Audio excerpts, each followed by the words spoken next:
Sampurasun Ujang Nyai Mitra Dongeng Aki di mana bae ayana. Hatur nuhun ka Incu Aki anu aya di Riyadh Arab Saudi sareng di Taiwan anu satia ngadangukeun ieu dongeng.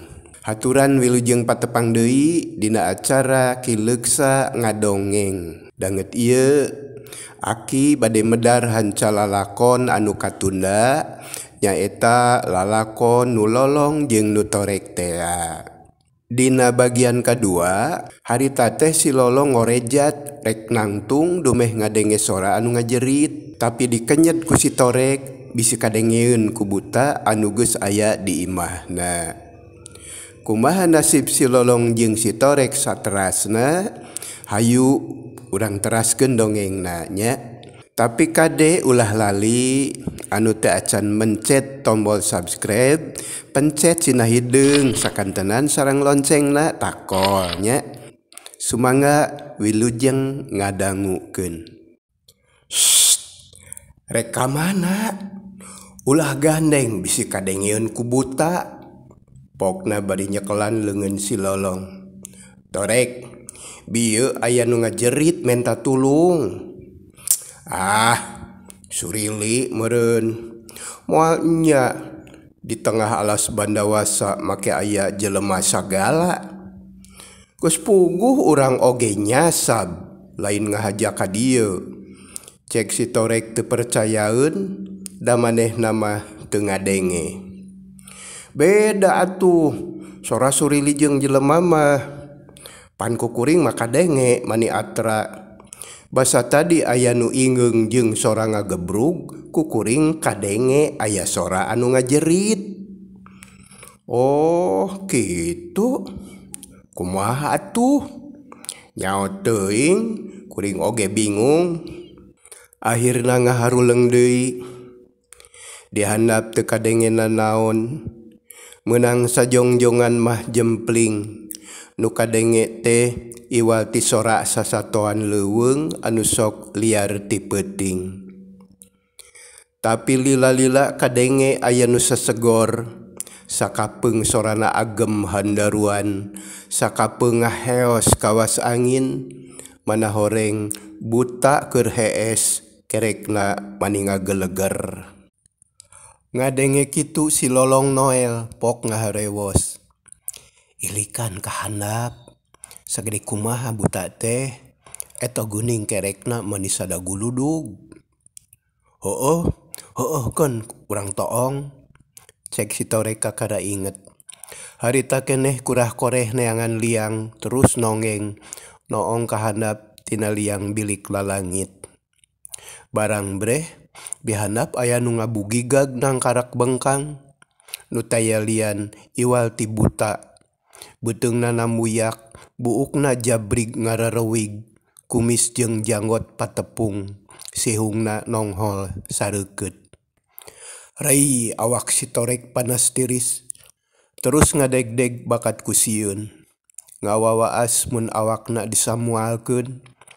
Pantesna teh kerekek, kerauk digayem ku huntuna anu ranggeteng. Cilaka lolong. Cilaka kumaha? Maneh masok padu wae ngomong teh. Buta teh keur molor mani ngabugigag. Awakna badag sagede buta. Kawasna mah nya. Basa tadi aya nu ngajerit si buta teh ngahakan jelema. Cek si torek bari pepeta. Kumaha atuh? Boa-boa urang oge bakal dimangsa euy. Tapi ketang urang teh make kudu mikiran nu can bogoh. Da butana oge apaan keur molor.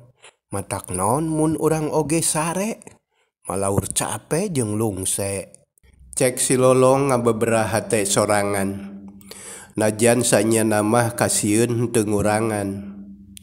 Kumaha mun sabuat sare ramona anu rangoas ngaragamang ka urang. Jigana teh kerewek terus dihuapkeun krauk karekek babatok urang digayem. Meureun urang teh paeh sarta lalakon tamat nepi ka dieu.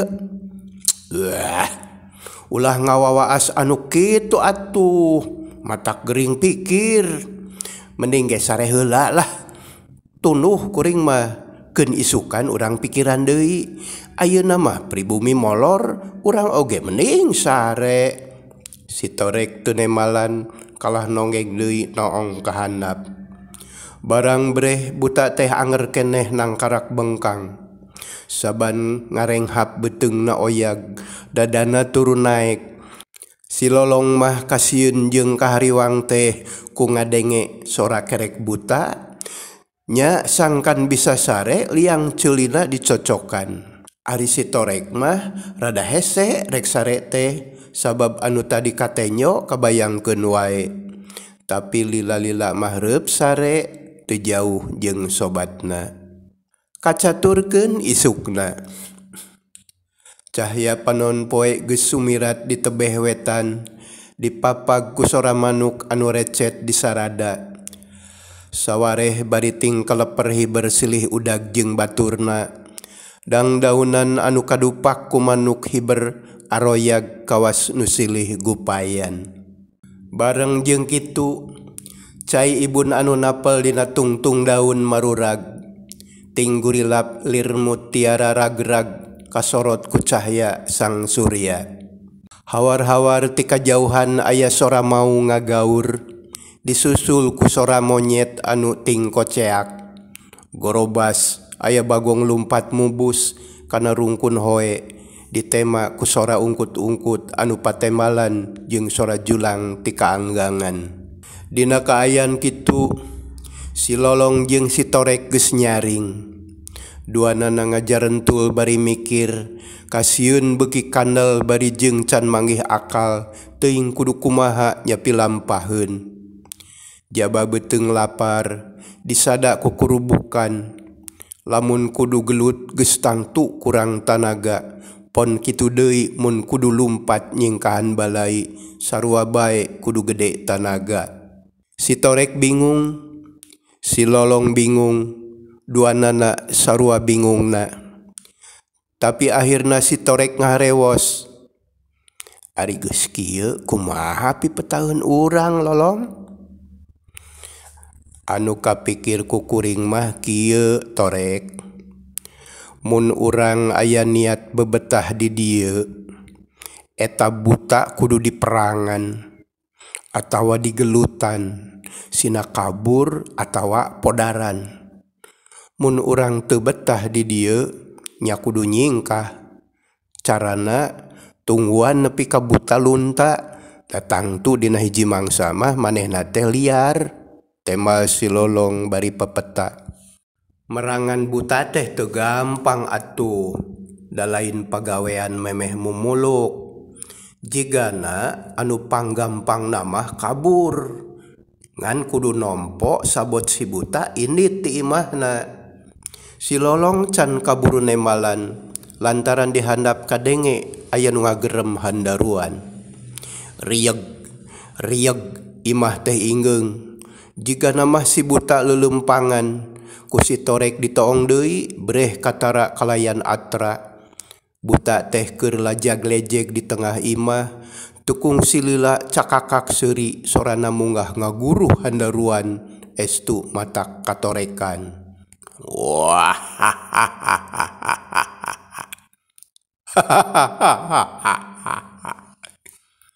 dasar keur mujur.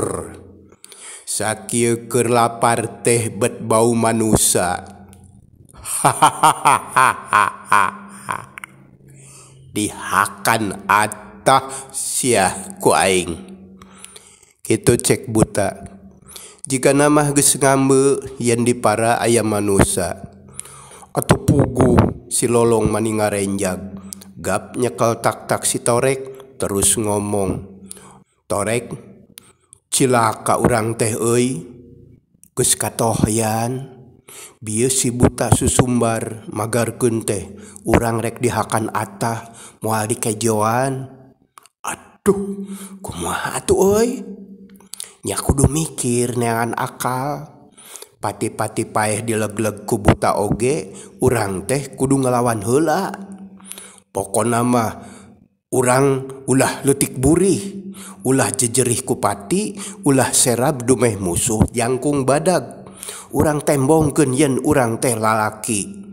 Cek si Lolong bari pepeta, beungeutna tanggah tanda daria, leungeun pepeta cirining sumanget. Ngomong babari temal si Torek pondok. Ih, maneh mah kawas nu teu boga kahayang wae hirup teh. Yeuh Torek, urang teh lir ibarat cicing di sisi walungan, di darat aya maung lapar, di walungan aya buhaya anu candahar. Urang kudu bajoang, satungtung aya keneh tanaga jeung akal mah ulah rek serah bongkokan sarta ulah pasrah kana nasib. Kade ye sing inget, urang teh lalaki. Si Lolong beuki sumanget ngagedurkeun wawanen si Torek sobatna. Heueuh bener kaharti Long. Tapi kumaha carana? Gampang Torek. Urang teh manusia anu boga akal jeung pikiran.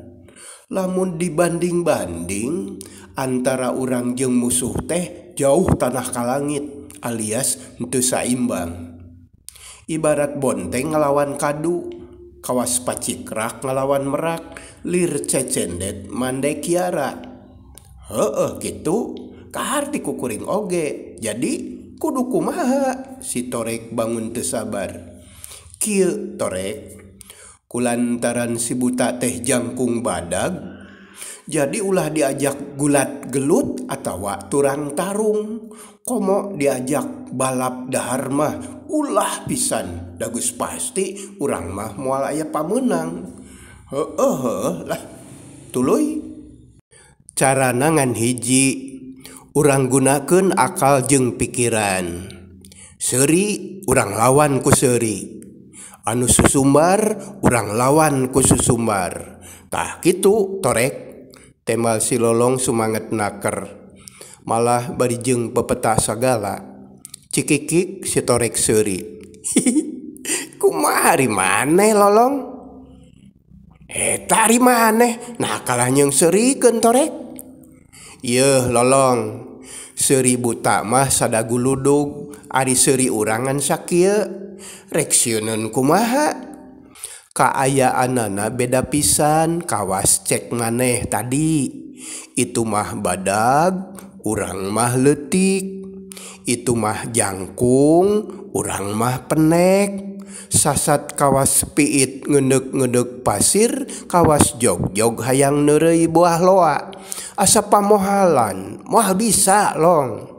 Cek si Torek leutik hate, sabab manehna mah can meunang akal pikeun ngayonan buta. Ulah gandeng. Si Lolong nganapelkeun curug kana bibirna, atuh jep si Torek jempe. Ari ti handap cakakak kadenge sora nu seuri, sorana agem handaruan. Wah.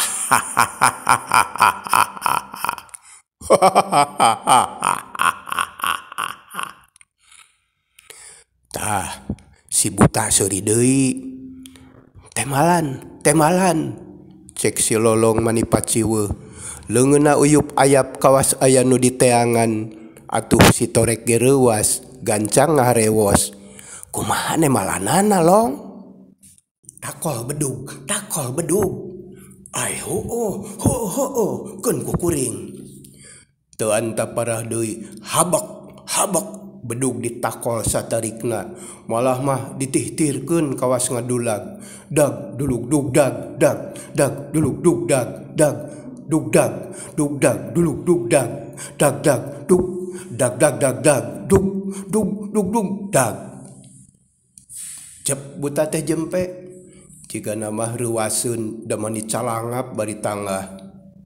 Heup si buta jempe, urang ge kudu eureun. Cek si Lolong bari ngacungkeun leungeun, si Torek nurut, panonna melong ka si Lolong adaguan isyarat.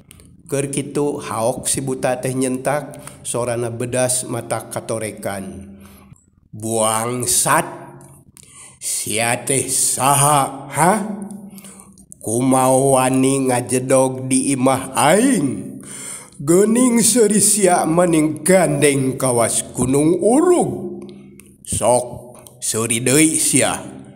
Urang patarik-tarik sora jeung aing. Torek takol deui sing bedas. Dulug-dug, dulug-dug. Bedug ditihtirkeun deui. Si Torek nepi ka ti beberegeg bakat ku hayang tarik. Jep si buta teh jempe. Jika nama beuki reuaseun ngadenge sora bedug. Kulantaran si buta jempe, si Lolong mere isyarat deui sangkan nakol bedug teh eureun. Atuh jep sarerea jempe.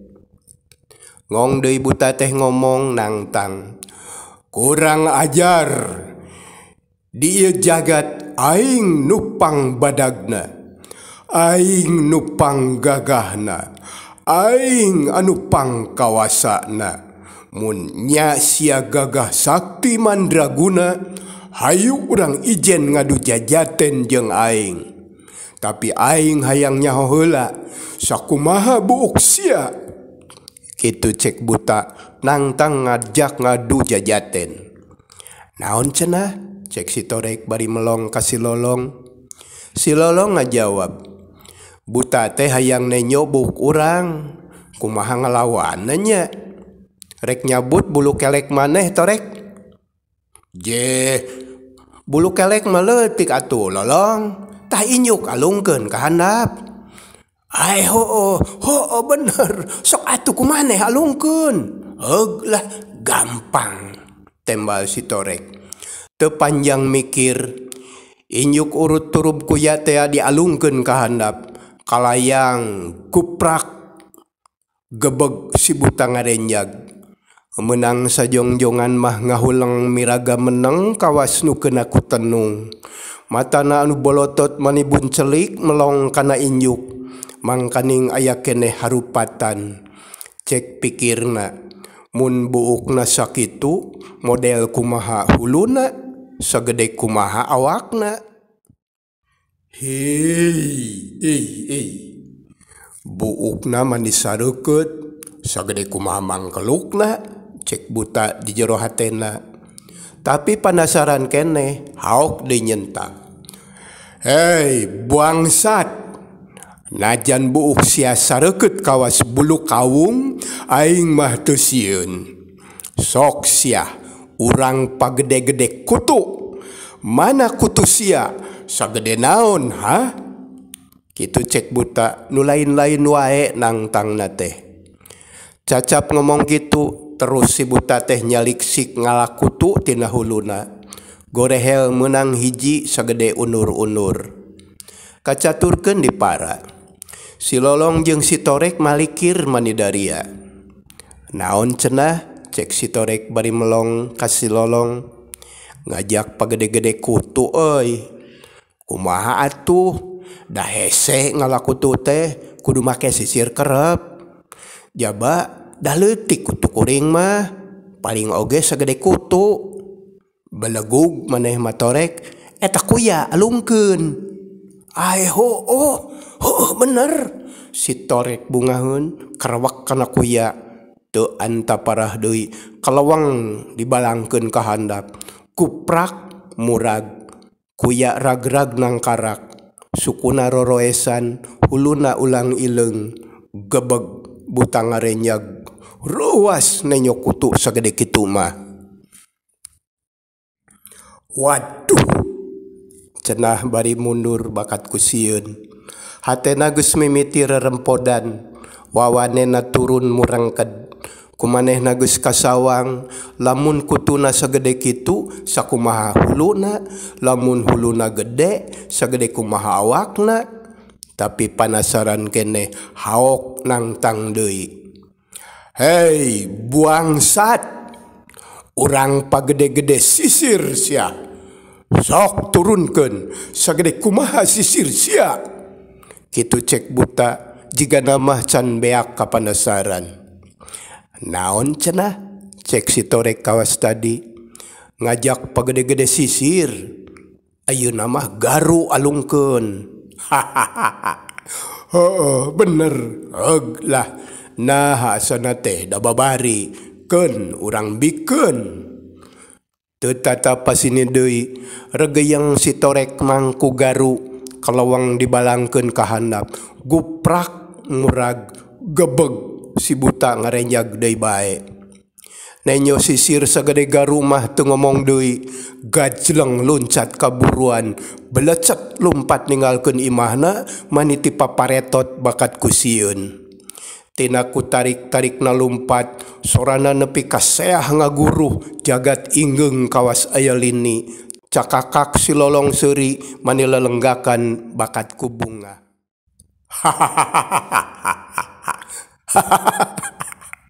Keok sia, keok. Naon cenah? Cek si torek pari olohok. Meges teu kudu hariwang ayeuna mah. Keok si buta teh. Bieu ku kuring kadenge luncat. Terus lompat ngajauhan bari ngabiri gidig. Hi cenah. Cek si lolong cakakak seuri deui. Si torek penasaran, can milu seuri da can ngarti. Terus nong deui ka handap, tetela si buta teh geus eueuh. Lantaran ti tadi oge geus ngabecir lompat teuing ka mana. Sabab cek pikir si buta, anu aya di imahna teh buta anu leuwih gede ti manehna. Lantaran sorana kawas dulag, buukna kawas injuk kawung, kutuna sagede kuya sarta sisirna sagede garu. Kulantaran si lolong ngagik-gik seuri, akhirna mah si torek oge nurutan seuri, malah mah maningagak-gak nepi ka ngacai. Teu sabaraha kadigjayaanna si buta tehnya euy. Urang teh teu kudu ngaluarkeun tanaga tibang nakolan bedug. Nya bener, perang teh teu kudu make tanaga bae, ku akal jeung pikiran oge bisa.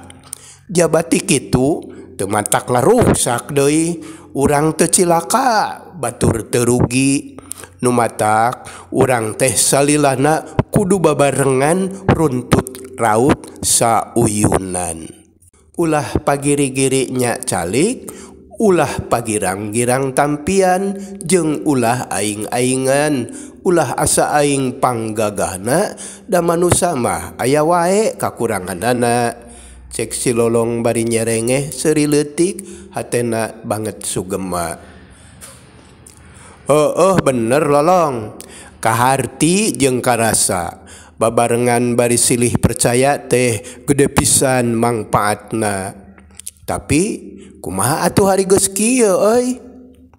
Nya ayeuna mah urang turun, urang neangan dahareun, lapar ye. Aman jiga nama piraku si buta rek balik deui. Pasti sieuna ditonyok ku buta anu kutuna sagede kuya. Bener. Hayu lah urang turun. Geus kitu mah duanana tarurun ti para. Si torek nu awas panona turun ti heula, terus dituturkeun ku si lolong. Akhirna duanana salamet. Harita keneh merenkeun kuya, bedug, injuk jeung garu sina merenah sarta geus diniatan rek dimumule. Pikeun si lolong jeung si torek mah eta barang-barang teh kacida gede ajenna sabab geus jadi cukang lantaran kana kahontalna cita-cita. Sanggeus yakin ngarasa aman, si torek jeung si lolong turun ti imah. Breh pakarangan imah anu kacida legana katempo endah tur asri. Mana horeng dikuriling ku tatangkalan anu jarangkung badag. Kawan tu aya di tengah leuweung luang liwung, leuweung ganggong simagonggong anu tara kasaba ku jalma.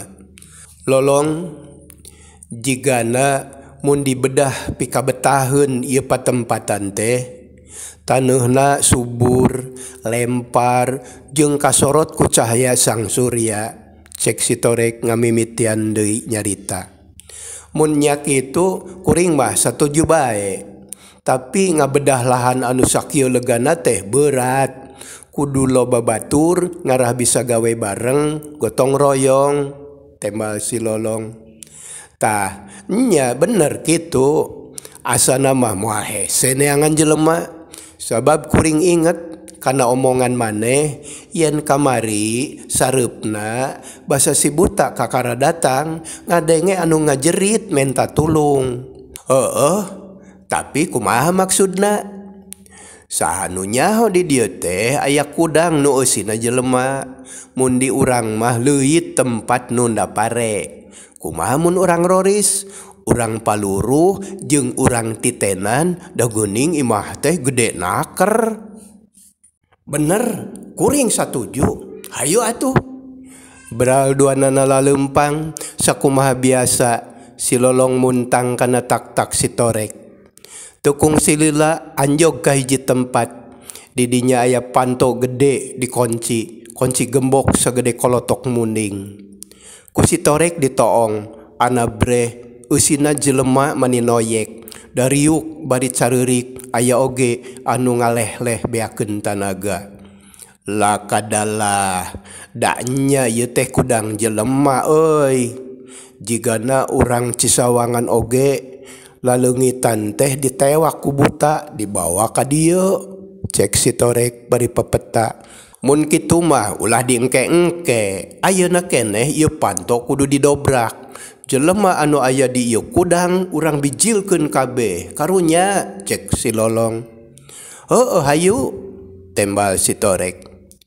Geus kitu mah duanana babarengan ngalaan kunci. Tapi kacida hesena.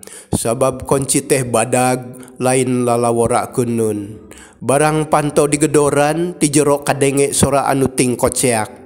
Disangkana buta rek nyokot jelema jang mumuluk isuk-isuk. Borobot panto rujad, blak muka. Koceak deui jelema pating jarerit.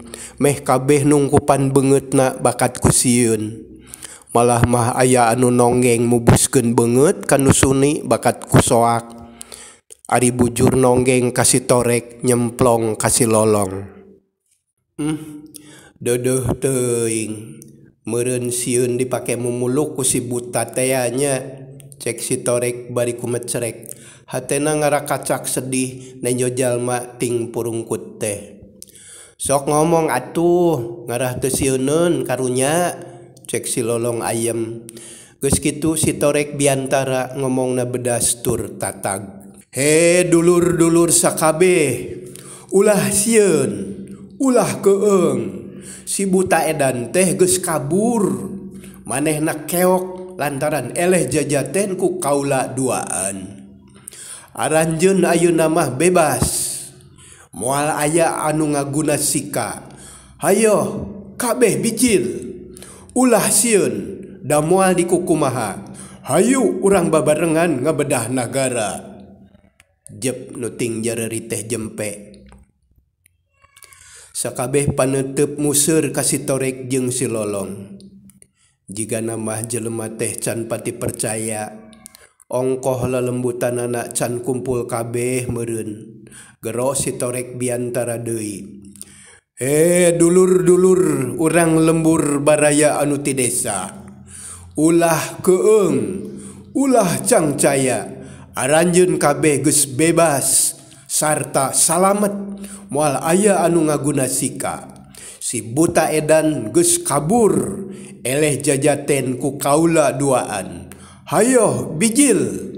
Aranjeun bebas. Bebas. Jempe keneh bae. Kaula si Torek, ieu dulur kula si Lolong. Kaula duaan anu ngelehkeun si buta. Tah ayeuna aranjeun bebas, yakin pisan bebas. Hayo barijil. Cek si Torek beuki sumanget. Atuh geus kitu mah ger surak malah aya nu ajrag-ajragan kawas budak. Aya anu silih rangkul, aya oge anu sujud bakat ku bunga. Geus kitu burudul kaluar ti kudang mana horeng jelema teh aya ratusna. Kolot, budak, awewe jeung lalaki malah tetela taksiran si Torek teh bener. Aya di antarana urang Cisawangan anu hirup keneh sarta wawuhun ka si Torek. Eta jelema maninga rontok bakat kusono. Sababaraha kali nyebut nuhun. Basana teh mani asa ditumbu umur. Data dinamah geus eueuh harepan kana panjang hirup. Saha teh anjeun teh? Kaula mah poho deui, cek si Torek. Nanya ka batur salemburna. Ih, pan kuring teh pun komod. Anu kungsi babarengan jeung salira basalala jobodeh di alun-alun. Cek eta jalma ngakuna komod. Oh, anak Aki Jumad. Tah sumuhun, leres pisan. Syukur atuh. Tah ayeuna kieu. Lemur Cisawangan geus burak-barik. Jalmana loba nu leungit jeung ngungsi. Geus, ayeuna mah teu kudu diinget-inget. Mending urang ngabedah nagara anyar di dieu. Anjeun ku kaula diangkat jadi patih. Sok pingpin dulur-dulur urang ngabedah nagara. Tah kitu, kumaha? Sanggup? Mangga abdi sanggem. Cek si komod bari acong-acongan nyembah. Jig bewarakeun ka sakabeh dulur urang. Kaula rek reureuh heula sabab capek tas merangan buta. Jaba lapar deui hayang dahar. Cek si Torek bari pepeta. Mangga. Geus kitu mah si Torek jeung si Lolong balik deui ka imah. Ari jalma anu karek bebas dibadamian ku si komod tetela sarerea mupakat pisan ger surak ayeuh-ayeuhan. Gancangna carita sarerea babarengan digawe ngabedah leuweung seja ngadegkeun nagara anyar. Ngeunaan dahareun teu hese, malah mah loba naker da sagala aya kayaning bubuahan, bebetian jeung bongborosan. Malah aya anu pinter moro, atuh daging oge loba medah meduh saban poe aya wae. Komo si Torek jeung si Lolong mah ku sarerea dipupujuhkeun. Disebutna oge raja. Anu timbalanana digugu ku sarerea sabab geus bukti bela ka maranehna. Sarerea ngarasa kahutangan nyawa nu matak sapuk satujuan seja ngawula ka raja. Heuleut sawatara bulan jeleg ngadeg hiji nagara di ngaranan Karajaan Garugahana. Si Torek jeung si Lolong meunang gelar Prabu Bulus Kancana sakembaran. Sataun ti harita aya anu ngadongdon ka nagara Garugahana. Tayalian iwal ti Patih Wiradahu ti nagara Banjar Raharja. Baranggok tepung jeung Prabu Bulus Kancana. Sang Patih kaget. Ras inget basa tepung di perjalanan tea pok anjeunna ngadawuh. Siapunten anu kasuhun, mugi teu janten rengat manah runtik panggalih. Kaula sejatu maros, cek Patih Wiradahu bari nyembah. Taya bayana Paman Patih, mangga geura saurkeun naha aya pikeun saeun naon. Cek si Lolong nu harita disebut Prabu Bulus Kancana tea. Dupik kaula sareng gamparan teh nahal res kantos patepang margi dasanes anyar pinanggih urang teh. Cek Wiradahu bari neuteub hayang tenget. Ulah kaget Paman Patih. Memang bener urang teh kungsi patepung di sisi gunung, kungsi panggih di tepi suwiring. Kuring pribadi wasta teh pun Lolong. Ari ieu pun dulur katelahna si Torek anu kapungkur kantos patepang di satengahing perjalanan. Jawab si Lolong tatag naker. Salajengna cek si Lolong deui. Hatur nuhun kana pidoana. Ayeuna ngabukti sarta ngajadi kuring duaan jadi raja di ieu nagara. Sabada nalukeun buta anu sok malingan rahayat Banjar Harja. Utamana anu mangkuk di lembur Cisawangan. Kitu jawaban si Lolong tatag tur daria. Sanajan teu nempo tapi panon batin namah awas. Bagja temen nuhun 1000 bingah salaksa. Wilujeng kasadayana mangga teraskeun ngaheuyeuk dayeuh ngolah nagara. Mugia nagara garugahana sing tumuwuh subur, nyewe nanjeur, ngarunggunuk, ngaranggenek. Mun ibarat tangkal teamah sing kuat akar teas tangkal, sing hejo daun mangkak kembang, muh pei buah jadi sabab kana rekahna nagara disarengan ku karaharjaan. Hatur nuhun Paman Patih kana pidunga sareng sagala rupi kasayanana. Salajengna pangdugikeun salam baktos ti kaula ka Prabu Komaraharja. Kitu lisan pamungkas ti Prabu Bulus Kancana. Geus kitu mah Patih Wiradahu dijamu sakumaha mistina. Sanggeus cacap gunem catur, Patih jeung para pangiringna amitan beral mulang ka nagara Banjar Raharja. Ari si Torek jeung si Lolong tetep renggenek kaheuyeuk dayeuh ngolah nagara babarengan jeung sakumna rahayat anu bela satia. Cag tamat. Alhamdulillah, ujang Nyai Incu Aki tamat dugi ka dieu dongeng nu Lolong jeung nu Torek teh. Rupina sakitu anu kapihatur. Nedah sihapunten tina samudayaning kakirangan sareng kalepatanana mugia kersa nawakuf. Unjuk uninga kasadayana ieu dongeng teh asli karangan. Estuning teu aya anu salaresna. Ku kituna bilih aya anu kasabit nami kasebat asma atanapi kasindiran lakuning perlampahan sihapunten anu kateda. Mugia ieu dongeng sasieun sabeunyeun aya guna sareng mangpaatna kanggo urang sadaya. Wilujeng patepang deui dina lalakon anu sanesna. Permios cag.